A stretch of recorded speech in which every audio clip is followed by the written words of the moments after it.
Some facts of the U.S. Capitol building. George Washington and Thomas Jefferson held a design competition to select design entries for the best architects in America for a price of $500. Although the only architect that came close in the design competition was a French architect, and his design was too expensive.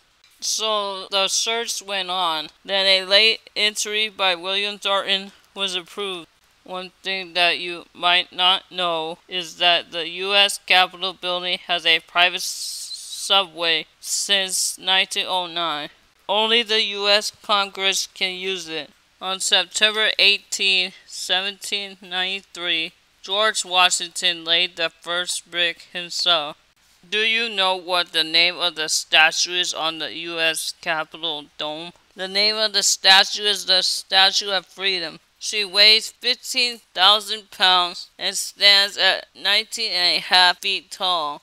Why do you think the Capitol seems backwards?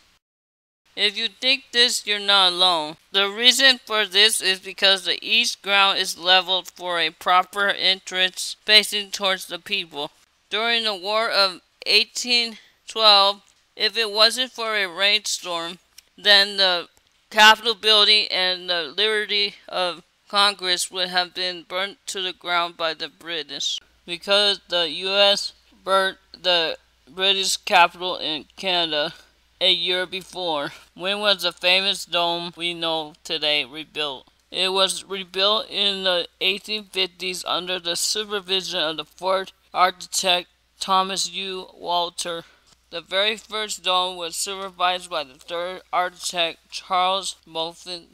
The Capitol building was built to house the U.S. Senate and the U.S. House of Representatives. Is the Capitol building taller than the Washington Monument? No, because the Washington Monument stands 267 feet higher than the U.S. Capitol. The Washington Monument stands at 555 feet tall and is 30 feet above sea level.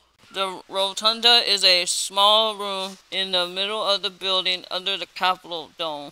It's 96 feet in diameter and rises 180 feet from the floor to the canopy with a volume of approximately 1.3 million cubic feet. The figures of this amount of money in this paragraph are figures of that time. The Capitol building in 1824 cost $2.4 million to build the rotunda north and south wings. In 1866, they added a cast iron dome, and that cost was $1 million to build. In 1867, the government paid $8.1 million to build more office space. To make it more modern, the government spent $122 million. The government spent $33.8 million on improvements to the Capitol grounds. Congress first met in the U.S. Capitol building in November 17, 1800. The U.S. Capitol building is open to the public from 8:30 a.m. to 4:30 p.m. Eastern Standard Time. What are the dimensions of the Capitol building? The U.S. Capitol length from north to south is 751 feet 4 inches. Its radius width is 350 feet. Its height above the base line on the east front to the top of the Statue of Freedom is 288 feet.